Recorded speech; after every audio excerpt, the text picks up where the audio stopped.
आज फिल करने जा रही हूँ मैं ग्रो बैग को। ग्रो बैग फिल करने के लिए मैंने यहाँ पर कार्डबोर्ड के टुकड़े ले लिए हैं। इसको मैंने टुकड़े टुकड़े भी कर दिए हैं, बट जो बड़े बड़े हैं उसको मैं पानी में डिप करके रख दूँगी ताकि जल्दी से वो गल जाए, सड़ जाए, जल्दी से टुकड़े टुकड़े उसके हो जाए। तो इसीलिए मैं यहाँ पर ऐसे रख रही हूँ, ज़्यादा टाइम नहीं लगेगा, फिर मुझे टाइम बचाने के लिए मैं ऐसा करती हूँ। तो गाइज़ अभी मैं फिल करूँगी ग्रो बैग को। किचन वेस्ट भी है मेरे पास, किचन वेस्ट, कार्डबोर्ड के टुकड़े और मिट्टी, इन सारी चीज़ों से ग्रो बैग को फिल करूँगी। तो जैसे ग्रो बैग को फिल करूँगी, सो गाइज़ अब मैं लेकर आ गई हूँ यहाँ पे तीन ग्रो बैग को मैंने फिल किया है कचरे से। तो गाइज़ इसके अंदर जो कचरा था उस कचरे को मैंने निकाल लिया है, क्योंकि एक लेयर मैं मिट्टी की लगाने वाली हूँ। नीचे मोटी लेयर मिट्टी की लगा दूँगी, तो इससे जो मैं इसके ऊपर किचन वेस्ट डालूँगी उसका लिक्विड मिट्टी के अंदर जाकर पूरा मिट्टी में मिल जाएगा, बाहर नहीं निकलेगा।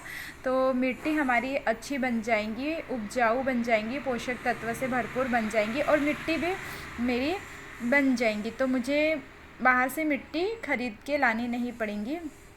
तो इसी वजह से मैं इस तरीके से ग्रो बैग भरकर मिट्टी बना लेती हूँ। मेरे पास मिट्टी भी नहीं थी, तो ये जो तरीका है ग्रो बैग भरने का बहुत अच्छा है।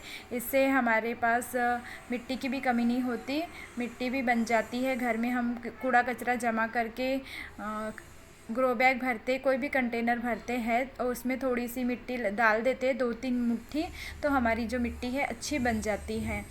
तो यहाँ पर 3 ग्रो बैग है, तीनों ग्रो बैग को फिल करना है। तीनों ग्रो बैग में मैं एक एक लेयर मिट्टी की डाल रही हूँ। और ये जो किचन वेस्ट है मैंने सुखा लिया था, इसमें थोड़ी सी मिट्टी भी मैंने डाल दी थी, क्योंकि जब सुखाते हैं किचन वेस्ट तो उसमें मक्खी मच्छर वगैरह बैठ जाते हैं, तो मैं उसके ऊपर थोड़ी सी मिट्टी डाल देती हूँ। तो इस वजह से उस जो कचरा है उसमें थोड़ी थोड़ी मिट्टी भी है और जल्दी से डिकम्पोस्ट हो जाता है। गाइस जब हम जो किचन वेस्ट है उसे सुखा लेते हैं तो जल्दी से डिकम्पोस्ट हो जाता है, उससे ज़्यादा टाइम नहीं लगता डिकम्पोस्ट होने में, और पिची भी नहीं बनती है, हमारी कंपोस्ट अच्छी बनती है। तो यहाँ पर मैं डाल रही हूँ किचन वेस्ट, और इसके बाद में थोड़ी सी मिट्टी की लेयर डाल के ऊपर से डालूँगी कार्डबोर्ड के टुकड़े। इस ग्रो बैग को तो मैंने किचन वेस्ट से ही फिल किया था, और बाकी जो 2 ग्रो बैग उसमें मैंने थोड़ा थोड़ा कार्डबोर्ड का टुकड़ा डाल दिया। तो एक ग्रो बैग भर सके इतना एक हफ्ते में मेरा किचन वेस्ट निकला था। तो टाइम हो गया है बहुत ज़्यादा मुझे जो नींबू का पौधा था उसे रिपोर्टिंग करने में, तो सोच रही हूँ गाइस अभी मैं उसको रिपोर्ट कर देती हूँ। काफ़ी ज़्यादा समय हो गया है, मैं उसको जब से ख़रीद के लाई तब से मैंने उसको रिपोर्ट ही नहीं किया है। मेरे पास ग्रो बैग नहीं थी, मतलब मिट्टी नहीं थी मेरे पास, और तो मैं सोच रही थी, और कोई खाद वगैरह भी नहीं है, तो मैं इसको रिपोर्टिंग कैसे करूँगी।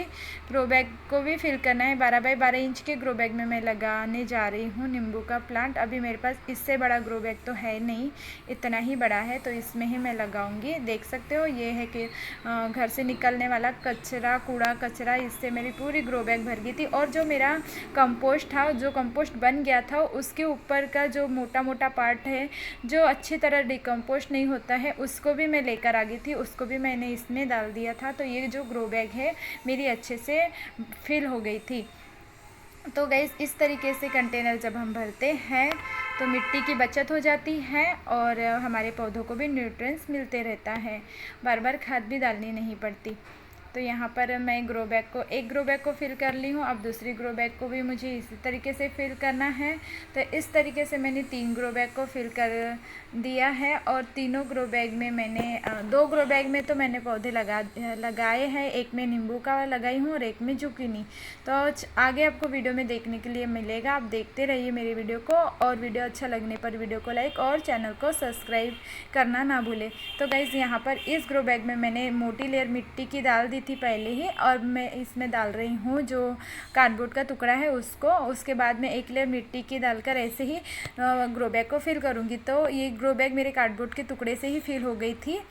तो अगर हमारे पास सूखा कचरा ना हो तो कार्डबोर्ड के टुकड़े तो मिल ही जाते कहीं ना कहीं कार्डबोर्ड, तो उससे भी हम फिल कर सकते हैं ग्रो बैग को, और कुछ दिन में ये अच्छी तरह खाद भी बन जाता है। ये पूरा जितना भी मैंने अभी इसमें कचरा डाली हूँ, ये सारा का सारा अच्छी तरह डिकम्पोस्ट हो जाएगा। तो इस तरीके से ही मैं भर देती हूँ और मेरी ये तीनों ग्रो बैग फिल हो गई है कचरे से। आधी आधी मैंने भरी हूँ। इसके ऊपर मुझे डालनी है मिट्टी। तो मिट्टी मेरे पास ज़्यादा है ही नहीं, इसलिए मैंने ये जो पीनट है मूंगफली, इसको मैं अभी निकाल रही हूँ। मैंने 2-3 महीने हो चुके हैं इसको मैंने लगाई थी और अभी ये हार्वेस्टिंग के लिए तैयार है। बहुत अच्छे से बन गई है। मुझे तो इसके बारे में ज़्यादा पता नहीं है कैसे बनती क्या, बट मैंने देखा था इसमें जो मैं लेकर आई थी जो ऐसी वाली मूंगफली मैं मार्केट से लेकर आई थी, तो उसकी जो मूंगफली में अंकुर निकल आए थे, तो मैंने सोचा इसमें अंकुर आ गए तो उसको लगा कर देखती हूँ लग जाएंगे ये। तो गाइस बहुत अच्छे से और आसानी से लग गए, लेकिन जितना मैंने अभी निकाली ना उतने में ही ये लगे थे। बाकी इस ग्रो बैग के अंदर एक भी मूंगफली बनी नहीं है। तो इस मिट्टी को मैं बाहर सुखा दूंगी थोड़ी सी, और ग्रो बैग भरने के लिए भी ये मिट्टी काम आ जाएंगी मेरे। तो इसी वजह से मैंने इसे अभी निकाल लिया है। अब इसको ज़्यादा दिन रखने से भी कोई मतलब नहीं है। बस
गाइस इस ग्रो बैग की मिट्टी बहुत अच्छी है। मैंने यहाँ पर सुखा दी है मिट्टी को। इसके पहले भी मिट्टी थोड़ी सी यहाँ पर सूख रही है और इसको भी मैंने सुखा दी। मेरे जो भी 4-5 ग्रो बैग है मुझे भरने के लिए ये मिट्टी काम आएंगी। तो अभी फ़िलहाल तो मैं 2-3 ग्रो बैग भर दूँगी। इतना किचन वेस्ट और कार्डबोर्ड के टुकड़े जितने थे उतने से मैंने 2-3 ग्रो बैग को फिल किया है।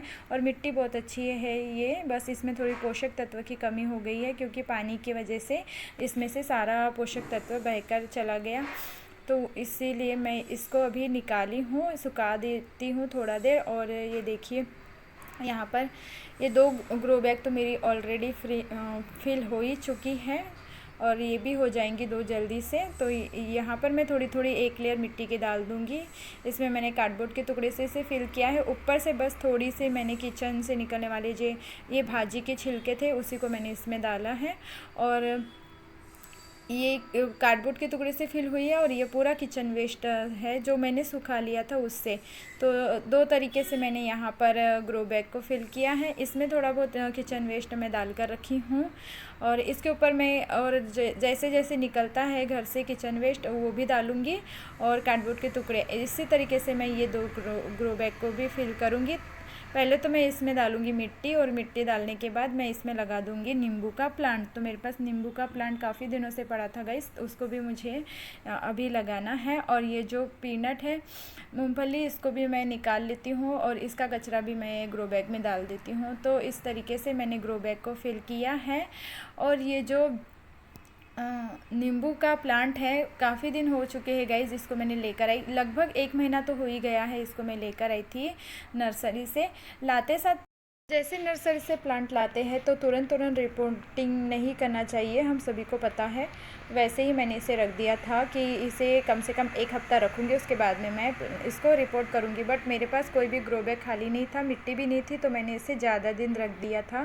तो इसमें जब मैं लेकर आई थी गाइस तो इतने सारे नींबू लगे थे, बहुत सारे। इसके मैंने सारे नींबू को हार्वेस्ट कर लिया है, बहुत बड़े बड़े साइज़ के भी थे। अभी भी इसमें है थोड़े बहुत नींबू है और इसकी ग्रोथ भी आ रही है। और गाइस इसको जब मैं रिपोर्ट कर रही थी तो इसमें बहुत सारे कांटे थे, वही मैं यहाँ पर बोल रही थी, इसमें बहुत बड़े बड़े कांटे भी हैं। तो ये देखिए मैं आपको दिखा रही हूँ, काटे भी हैं और इसको मेरे को रिपोर्ट भी करना है, तो मैंने ग्लव्स भी अभी नहीं पहने हैं। जब मुझे पहना रहता है ग्लव्स तब नहीं पहनती हूँ मैं। तो यहाँ पर मैं ये जो किचन वेस्ट है उसी में मैंने मिट्टी डाल दी हूँ। सूखा है तो इससे कोई भी प्रॉब्लम नहीं होंगी ये जो मेरे प्लांट को, क्योंकि ये जो किचन वेस्ट है पूरी तरीके से सूख गया है, इसीलिए मैं इसमें अभी तुरंत ही प्लांट लगा दूँगी। तो ये शाम का वीडियो है गाइस, और ये शाम को ही मैं ये काम करने बैठी थी, क्योंकि रिपोर्टिंग तो शाम को ही की जाती है, तो इसलिए दिन में बहुत ज़्यादा धूप भी थी, तो फिर मैं शाम को ही बैठ गई रिपोर्टिंग करने के लिए। और इसकी मिट्टी को मैं चेक कर रही थी गाइस कि इसकी मिट्टी ज़्यादा क्लेई तो नहीं है। ज़्यादा क्लेई रही, जो मिट्टी ज़्यादा क्लेई ज़्यादा चिकनी रहती है उसे हमें हटाना पड़ता है, ऐसे ही नहीं लगा सकते, थोड़ी बहुत मिट्टी को ढीला करना पड़ता है। तो वही मैं यहाँ चेक कर रही थी। जब मैंने चेक किया तो इसकी मिट्टी रेतीली थी, ज़्यादा चिकनी नहीं थी। तो ऐसा मैं देख रही थी, तो देखते देखते मैंने इतनी सारी मिट्टी इसमें से निकाल ली हूँ, और इस तरीके से मैंने नींबू के प्लांट को ट्रांसफ़र कर दिया है। और गाइस आने वाले दिनों में इसमें बहुत सारे नींबू बनेंगे, क्योंकि इसको अब मैंने बड़ा सा ग्रो बैग दिया है। अभी इससे बड़ा ग्रो बैग तो है नहीं, जब मैं इससे बड़े साइज का ग्रो बैग लाऊंगी तब मैं इसको ट्रांसफ़र करूंगी, जब मुझे करना पड़ेगा तब। और गाइस फाइनली नींबू का प्लांट लग गया है, इसकी मुझे बहुत खुशी है कि काफ़ी दिनों से मैं सोच रही थी इसको लगाने का, लेकिन नहीं लगा पा रही थी। और इसे मैंने 200 रुपये में परचेज़ किया है गाइस। ये ग्राफ्टेड प्लांट है और 12 मासी इसमें नींबू बनेगा, ऐसा भैया ने कहा था। और जब मैं इसे लेकर आई तो बहुत सारे इसमें नींबू भी थे और फूल भी बहुत सारे इसमें आए थे। तो इस तरीके से मैंने नींबू के प्लांट को लगा दिया है। अब इसमें डाल दूँगी मैं पानी और इसको रख दूँगी इसके जगह पर। तो मैं मेरे बेटे को यही बोल रही थी, कितने दिनों से मैं सोच रही थी कि नींबू का प्लांट मुझे लाना है लगाना है। तो फाइनली आज मैंने उसे लगा भी दिया है, और अब मुझे मेरे घर से ही फ्रेश नींबू तोड़ने के लिए मिलेंगे। तो गाइस अब पानी डाल देते हैं और रख देते हैं इसकी जगह पर। तो आपको मेरा वीडियो अच्छा लगा हो तो वीडियो को लाइक और चैनल को सब्सक्राइब करें। इसी के साथ मिलती हूँ नेक्स्ट वीडियो में, तब तक के लिए बाय बाय और हैप्पी गार्डनिंग।